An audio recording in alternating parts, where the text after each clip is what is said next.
Salut à toi, bienvenue sur My Way de Finance. Aujourd'hui, dans cette vidéo, nous allons parler de stratégie DCA. C'est la stratégie la plus courante.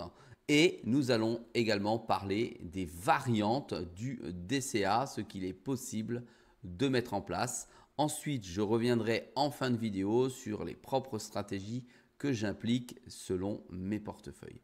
C'est parti.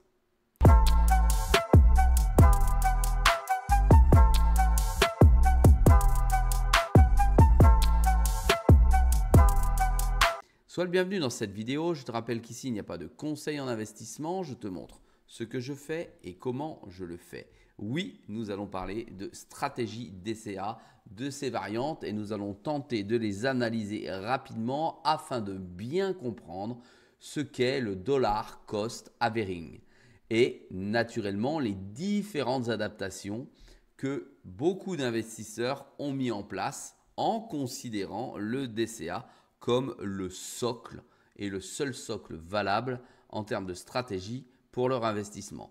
Pour ma part, j'utilise le DCA sur certains portefeuilles et certaines crypto-monnaies d'une manière différente que le DCA classique. Je vais essayer de vous ôter les raisonnements que vous pouvez avoir ici et là pour, dans un premier temps, c'est-à-dire dans la vidéo, être le plus pragmatique possible et ensuite de pouvoir vous faire comprendre quelles sont les étapes par lesquelles vous devez passer pour choisir le type de DCA que vous devez appliquer. Allez, on va explorer donc en profondeur les optimisations que nous pouvons faire en qualité d'investisseur avec le DCA. Alors le DCA dans un premier temps, c'est quoi? C'est une stratégie d'investissement qui est ultra simple, d'accord? Vous investissez à un montant qui est fixe, à intervalles réguliers, ça peut être chaque jour, chaque heure, chaque mois, chaque année. J'ai d'ailleurs réalisé quelques vidéos avec un bot, donc un robot, qui investissait tous les jours la même somme en DCA et ça a plutôt bien fonctionné entre deux prises de position à plus de 120 prises de position, ça a toujours été gagnant. Alors, vous pouvez investir dans quoi? Vous pouvez investir dans n'importe quel type d'actif, que ce soit de la crypto-monnaie, que ce soit de l'action, que ce soit des ETF, que ce soit des indices, vous pouvez investir en DCA. C'est en ça où c'est ultra simple. Et en plus, le DCA, le principe même, c'est sans regarder le prix puisque l'objectif, c'est d'investir un montant identique de manière régulière afin de pouvoir lisser le prix moyen dans le temps. C'est ne pas se soucier des fluctuations du marché. Est-il haut, est-il bas?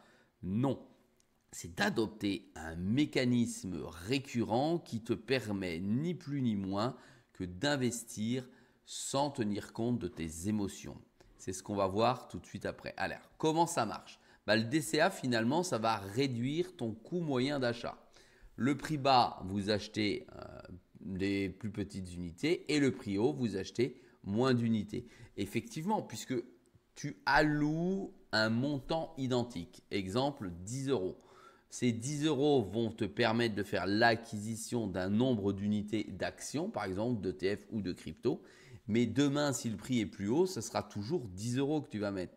Ça veut dire que finalement, tu vas jouer sur le volume de tes unités et non plus sur le montant, ce qui va te permettre d'accélérer le coût moyen d'achat de ton actif financier. Ça va donc le lisser, d'accord, et ça va minimiser finalement l'impact des hauts et des bas du marché comme j'ai pu te montrer ici sur le schéma que j'ai tenté de te réaliser. Allez, avantage 1, moins de volatilité. Le DCA, finalement, ça va aider à lisser ton coût moyen d'achat sur la durée. Oui, puisque le DCA, c'est surtout sur une durée qui est en général prédéfinie avec un objectif. On verra ça en fin de vidéo. Et ensuite, ça va réduire ton risque d'investir au pire moment, puisque tu ne sais pas quand est le meilleur moment et quand est le pire moment. Le DCA, tu investis sans savoir, sans prendre en compte quoi que ce soit, ni la volatilité et ni le prix. Dans le temps, Cela te permettra de lisser ton prix de revient et donc d'amoindrir les pertes possibles et effectivement de plafonner les gains possibles également, mais ce qui te met en pleine sécurité. Alors l'avantage numéro 2, c'est que ça va te permettre d'appliquer une discipline ultra simple. Investir régulièrement sans effort, les yeux fermés, tel jour, tel montant, tel jour, tel montant.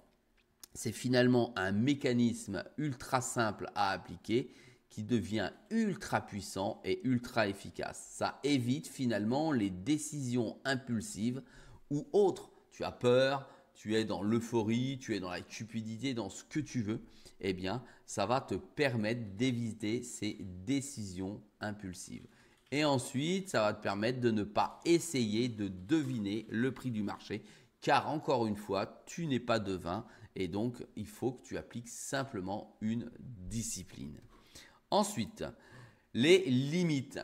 Voilà, les limites, marché en hausse. Si le marché monte sans arrêt, un gros investisseur unique, alors ce qu'on appelle le lump sum, d'accord, aurait été plus rentable. Si vous achetez moins d'unités à des prix de plus en plus hauts, eh bien, le marché en hausse fait qu'avec le DCA, tu es plutôt perdant. Donc, il faut bien que tu aies ça dans le coin de ta tête. Oui, tu as bien entendu, effectivement, si tu investis une somme importante en une seule fois alors que tu es sur un marché haussier, il est fort probable que le DCA soit moins intéressant. Je te laisse faire le calcul. Ensuite, deuxième limite, le coût et l'argent qui est en attente. Ça, on l'oublie bien souvent. Tu as plus de frais de transaction puisque tu effectues une transaction toutes les semaines ou une transaction tous les mois. Ça génère des frais qui vont finalement à un moment plomber ton prix de revient, ton prix d'achat. D'accord ? Ensuite, tu as ce qu'on appelle le cash dry. C'est finalement ton argent que tu possèdes qui n'est pas investi immédiatement et qui rapporte finalement pas grand-chose. Alors, je vais t'expliquer moi comment je fais. Si je fais du DCA classique, je rentre dedans, mon argent elle est systématiquement posé sur un compte épargne qui rémunère, d'accord, chaque jour le capital qui est déposé dessus pour essayer d'amoindrir le coût ni plus ni moins de l'attente de l'argent. Mais effectivement, elle ne produira jamais autant que si elle était sur le marché et appliquée dans la méthode. C'est pour ça que je te l'ai mis dans la limite numéro 2 du DCA. Donc le DCA est là pour gérer le risque, d'accord, mais il ne maximise pas forcément les rendements. Voilà, je tenais à te le dire. Le DCA contre l'investissement forfaitaire. Ce que l'on a vu tout à l'heure, juste avant, c'est le LSI, investissement forfaitaire en opposition au DCA. Le LSI, c'est investir toute une somme d'un seul coup. D'accord ? Et le DCA, c'est d'étaler ton investissement, l'investissement de cette somme sur un temps comme on vient de le voir. Alors, qu'est-ce qui est le plus rentable réellement? C'est ce qu'on va voir, mais très rapidement. En gros, l'avantage du LSI, historiquement, c'est souvent plus rentable en marché haussier. Il faut que tu le comprennes. D'accord ? Et l'argent que tu mets en une seule fois travaille plus tôt que si tu le mets en DCA. Et selon une étude, c'est Vanguard, d'accord, donc c'est pas n'importe qui, d'accord, le LSI surperforme le DCA dans environ 2/3 des cas sur le long terme. Alors tu entends ici et là tout ce que tu veux, d'accord, avec des simulations où on te met un DCA et on te dit vas-y, de toute façon ça surperforme le marché. Oui, c'est exact, mais si tu le compares réellement avec les mêmes données, d'accord, et que tu l'investis précisément au même moment, il est fort probable que dans 2/3 des cas, ton investissement en bloc soit plus intéressant. Je te rappelle que le DCA incombe des coûts à chaque fois que tu rentres dessus. Alors, tu as certaines plateformes effectivement qui vont te dire c'est gratuit. Ça, c'est un fait. Tu l'automatises. Ça, c'est un fait. Néanmoins, ça nécessite effectivement d'avoir ce type de compte et tu ne peux pas investir sur tous les actifs de cette manière.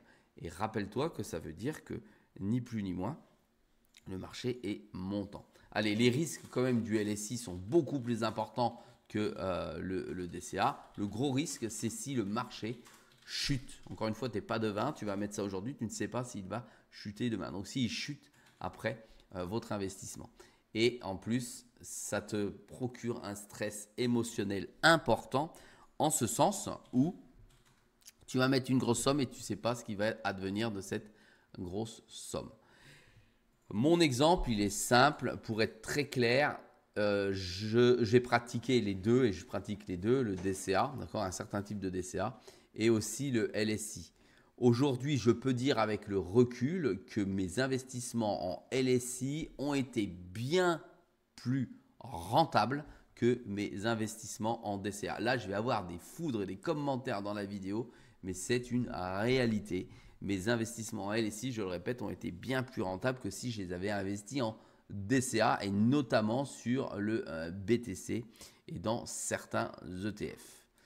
Allez, le DCA contre le LSI, c'est quand faut-il choisir finalement ce type d'investissement? Eh bien, si le marché est en forte hausse, le LSI est souvent meilleur. D'accord? Présentement, quand je fais la vidéo, on est sur un marché qui est plutôt à l'élan vers le haut. Donc, ça pourrait être intéressant. D'accord? Mais à mon avis, il fallait rentrer bien plus en amont que maintenant. Et le marché, s'il est volatile ou s'il est en baisse, il n'y a pas photo, il faut que tu investisses en DCA. Voilà.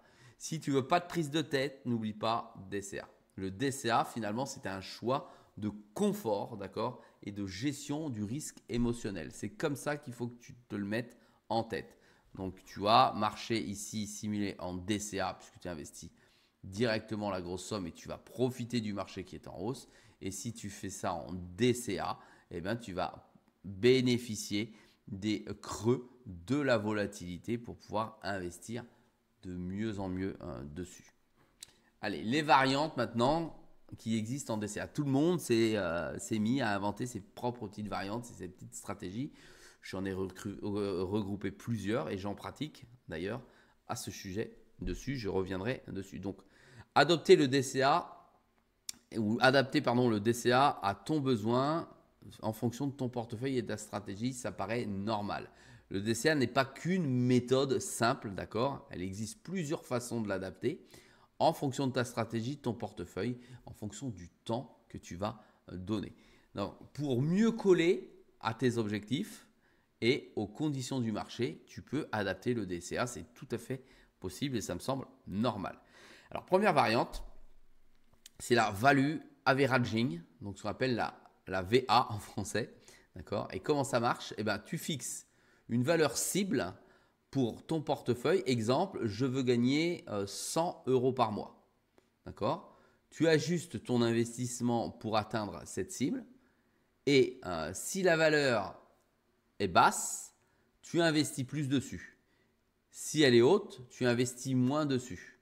Ou tu vends lorsque tu as atteint ton objectif.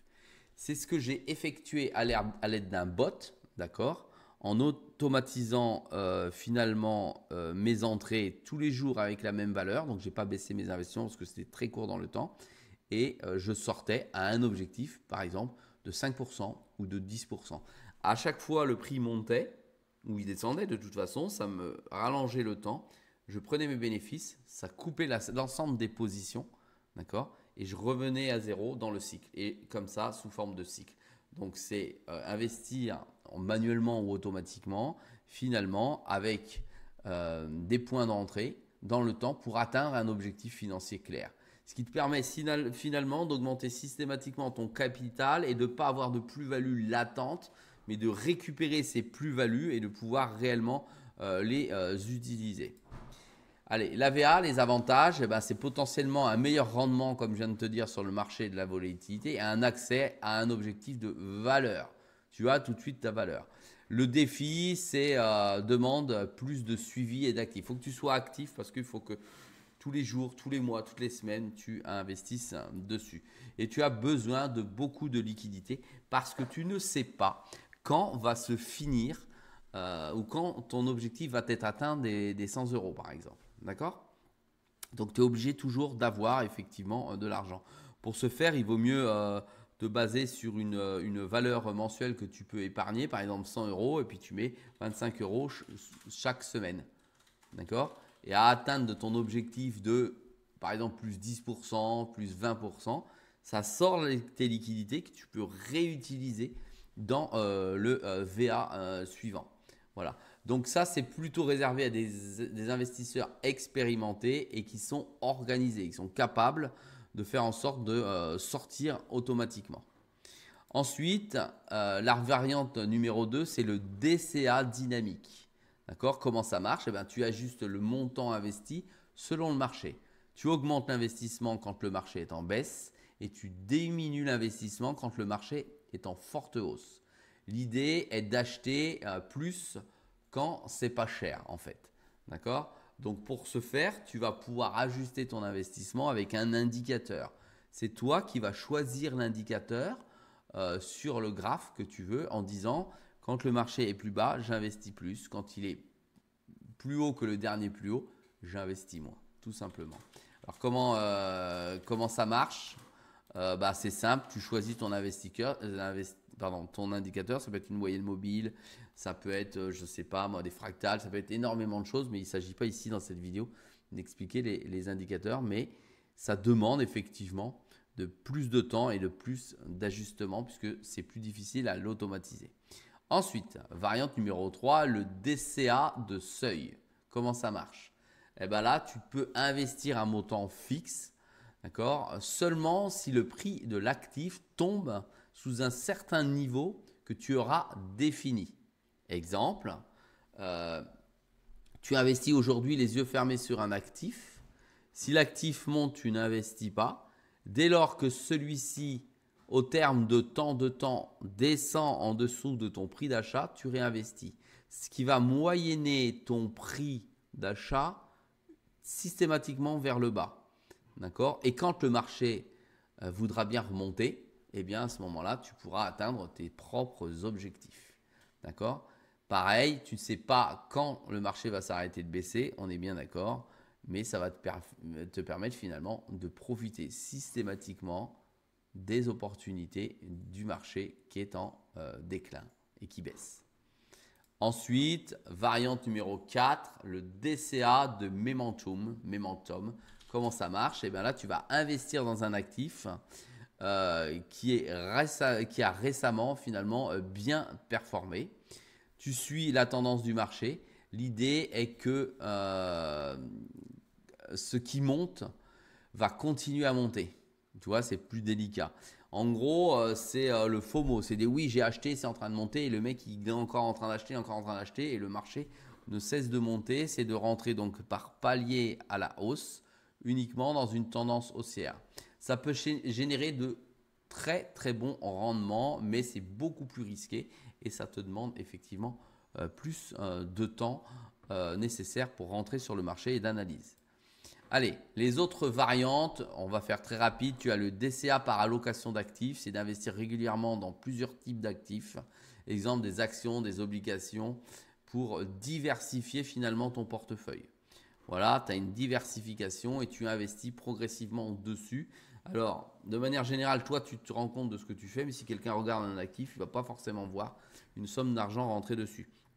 Imaginons un camembert, tu coupes en quatre types d'actifs qui fluctuent sur le marché. Premier mois sur 1, deuxième mois sur le 2, troisième mois sur le troisième et le 4, et ainsi de suite, tu tournes comme ça. Voilà, ça c'est par allocation d'actifs ou type d'actifs. Le DCA progressif, c'est commencer petit et augmenter progressivement les montants que tu vas investir au fil du temps. Et ça, c'est idéal pour des revenus d'augmentation, des revenus que tu souhaites voir augmenter. D'accord? Donc tu investis petit, puis de plus en plus 1 euro, puis après 2, puis après, etc. etc. Personnellement, j'utilise ce type de stratégie combinée avec finalement les chiffres d'or, je ne sais pas si tu connais, de Fibonacci, sur lequel je peux investir en moyennant vers le bas, ce qui va renforcer ni plus ni moins que ma capacité à avoir de plus en plus de valeurs ou de jetons, d'accord? Et ça va me permettre d'augmenter plus rapidement et de sortir plus rapidement mon actif. Je t'expliquerai ça dans une prochaine vidéo. Allez, les autres variantes, le DCA inversé, c'est te vendre un montant fixe de vos actifs réguliers. Et ça, c'est ce qu'on utilise à la retraite. Tu as un PERP par exemple, tu arrives en retraite, tu as ton montant qui est ici, il est placé, il rapporte 5 ou 6% à l'année. Et toi, tu vas venir progressivement prendre dans le capital. De toute façon, au terme, quand tu seras décédé, tu n'auras jamais mangé ton capital et il pourra être transféré lors de l'héritage. Voilà, il y en a qui font comme ça. Ensuite, tu as les DCA par réinvestissement des dividendes. Ça, c'est ce que je fais énormément sur beaucoup de comptes, sur mon compte Trade Republic, sur mon compte Bitpanda, sur d'autres comptes également. Ça veut dire que chaque dividende qui est donné est réinvesti. Alors, tu as ça beaucoup dans les ETF où c'est déjà comme ceci, c'est ce qu'on appelle des ETF capitalisants. D'accord? Ça veut dire qu'à chaque fois que tu vas avoir un dividende, il va re-rentrer dans le capital et ce qui t'évite la fiscalité, notamment en France, puisque tu ne vends pas ton actif, mais celui-ci surperforme et augmente jour après jour. Ensuite, tu as le DCA de récolte de pertes fiscales. Écoute bien, c'est fantastique. C'est tu vends tes actifs, uniquement tes actifs qui sont en perte, d'accord, pour que tu obtiennes une réduction fiscale, puis tu les réinvestis. En gros, tu sors tes actifs qui ont perdu, tu déclares tes pertes, d'accord. Alors, c'est pas valable sur la crypto, on est bien d'accord. Tu déclares tes pertes et ensuite, ça vient amoindrir ton montant de fiscalité et tu le réinvestis derrière. En fait, tu as perdu peut-être, on dit n'importe quoi, hein, 100 euros dans mon exemple et tu as récupéré au moins 20 à 25 euros de l'autre côté. Ça veut dire que sur ces 100 euros, tu as amorti de 25% finalement ta perte grâce à la fiscalité. Ça aussi de bonnes choses finalement, la fiscalité dans certains cas. Allez, le DCA, tel qu'on vient de le voir, c'est ce qu'on appelle une vue académique, d'accord? Donc, en fait, les experts disent, tu l'as vu, je te l'ai dit tout à l'heure, que le DCA est moins efficace qu'un investissement d'un coup, ce qu'on a appelé tout à l'heure le LSI, d'accord, sur le long terme. En marché haussier. Ça, c'est une certitude. Il réduit le risque, mais peut aussi réduire le rendement potentiel. Ça veut dire que ça va dépendre de ce que tu veux obtenir. Si tu as investi à un moment précis et que ce moment précis fait que le marché ne cesse d'augmenter, d'accord, eh bien, en théorie, hop, tu vois, ta courbe, elle augmente par rapport, et plus rapidement par rapport à celle du DCA, parce qu'elle va profiter. Alors, tous les exemples que tu as sur Internet, le problème, c'est que, alors, ils sont justes, puisque les calculs sont bons, mais quand ils disent que le DCA est meilleur, c'est-à-dire qu'il n'y a jamais d'arrêt. C'est-à-dire que le type, s'il dit j'investis tous les mois 100 euros, ben, il investit 100 euros, mais il n'y a pas de données de temps. Donc forcément, à un moment, tu seras gagnant, puisque l'autre, à un moment, il n'a pas le capital qu'il est en train d'investir. Donc ça, c'est un gros problème. Ce sont des exemples fallacieux, d'accord, qu'on te remonte parce qu'on ne te dit pas tu arrêtes tant. Voilà. Donc ça, c'est une réalité. Ensuite, dans 2 tiers des cas, ne l'oublie pas. Le DCA, d'un point de vue comportemental, pourquoi il est populaire? Tout simplement parce que ça calme ou ça tempère l'ensemble de tes émotions.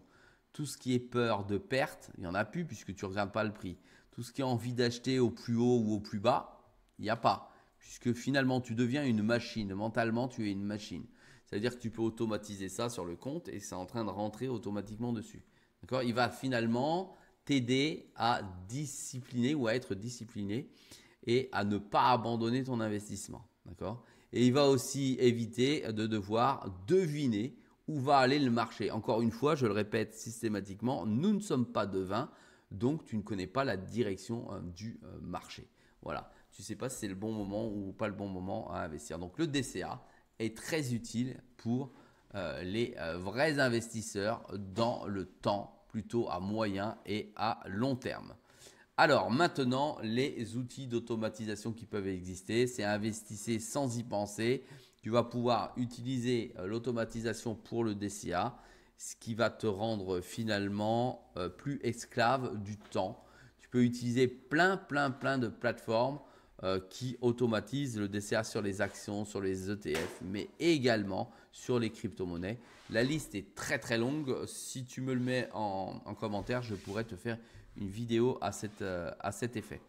Ensuite, le choix du DCA. Maintenant, on va voir les 4 points essentiels pour bien choisir son DCA. D'accord? Et après, tu pourras choisir ton type de DCA. Alors, l'horizon, c'est le point le plus important. Ce que je disais tout à l'heure, c'est le temps. Le DCA est idéal pour des objectifs à long terme, d'accord? Plusieurs années. Mais le long terme, c'est combien de temps? Voilà, ça va te permettre de choisir ton type de DCA. Ensuite, c'est bien quand tu as une tolérance au risque. C'est-à-dire que parce qu'il y a peu de tolérance au risque avec le DCA traditionnel. Si tu choisis un autre, ça va augmenter ton risque. Donc, en fonction de ta tolérance au risque, tu vas choisir le type de DCA que tu vas mettre en place. Tu as plus de risques si tu as des variantes dynamiques ou de momentum. Voilà, tout simplement. C'est aussi simple que ça à comprendre. Et en fonction du temps que tu vas te donner et de ta tolérance au risque, tu pourras choisir la méthode. Ensuite, pour le DCA, choisir le DCA, ça va dépendre de ton capital, ce que tu vas te permettre de pouvoir investir de manière régulière, d'accord? Donc pour le DCA traditionnel ou progressif. Et aussi, est-ce que tu as une grosse somme ou pas à investir? Voilà, donc sinon tu vas t'orienter plus vers le LSI si tu n'es pas sujet au stress naturellement. Ensuite, quatrième point, c'est votre implication. Est-ce que tu as envie de rien faire, glander, ou est-ce que tu as envie d'être actif dans ton investissement?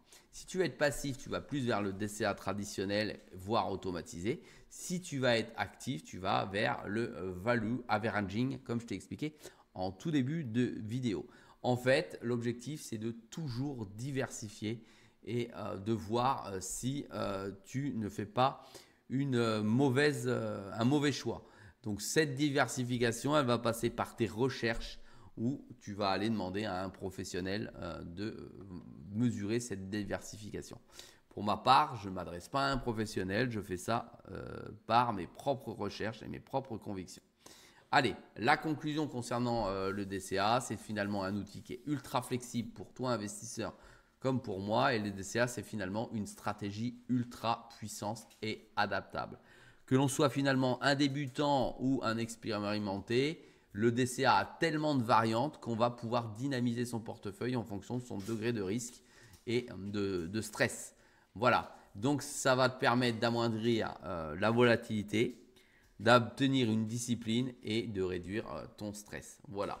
Pour ma part, j'applique plusieurs types d'investissements, mais énormément en DCA. C'est ce qui me permet d'obtenir des résultats plutôt favorables. Voilà, n'hésite pas à me mettre en commentaire si tu as des questions, un pouce vers le haut pour continuer à m'encourager. Et n'oublie pas que sur My Way Finance, c'est une vidéo tous les jours à 6 h du matin. N'oublie pas de protéger ton capital. Salut à toi.